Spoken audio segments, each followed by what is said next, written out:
the last Spec Ops game? When did that come out? How long has it been? Oh, I think the last Spec Ops game was maybe 10, possibly even 12 years ago, I think on the PlayStation 1.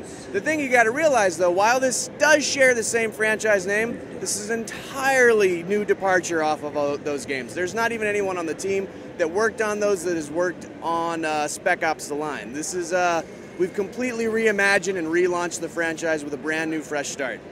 What the overall story of Spec Ops is that the city of Dubai has been ravaged by cataclysmic sandstorm. Colonel John Conrad, commander of the Dam 33rd, went in to help with the evacuation.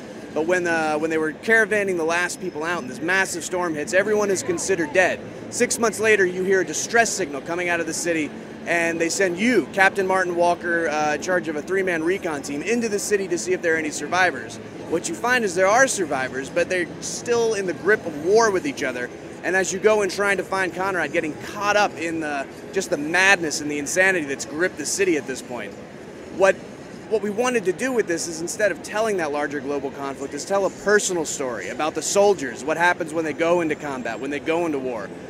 The overall theme of Spec Ops is what happens to really good men when you put them into an increasingly bad situation, and what they're willing to sacrifice, and you as the player are willing to sacrifice, whether it be to complete your mission, to save people, or even just to save yourself.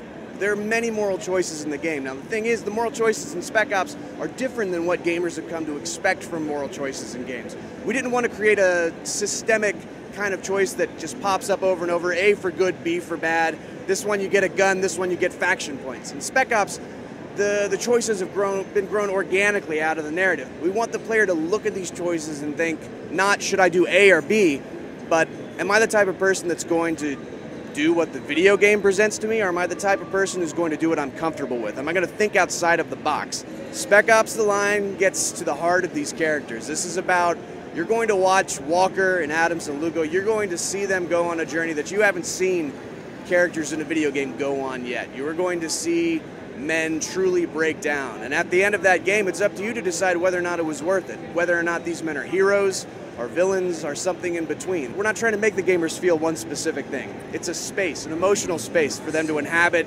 and bring their own, morals and their own experiences into the game and decide how this game made them feel and why.